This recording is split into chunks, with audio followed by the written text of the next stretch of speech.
ამერიკის შეერთებული შტატების თადარიგის გენერალი დუგლას მაკგრეგორი აცხადებს, რომ უკრაინის ომთან მიმართებით ევროკავშირის რიგი სახელმწიფოები რეალურად ვერ აცნობიერებენ ფრონტის ხაზზე არსებულ ვითარებას.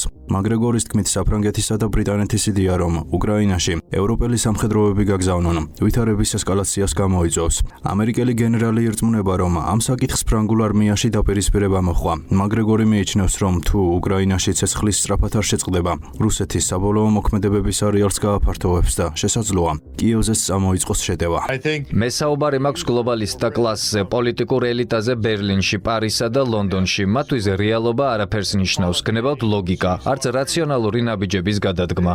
მათთვის სიმართლე სულ ერთია. ნატოში გადამწყვეტი სიტყვა ჩვენ გვეთქმის.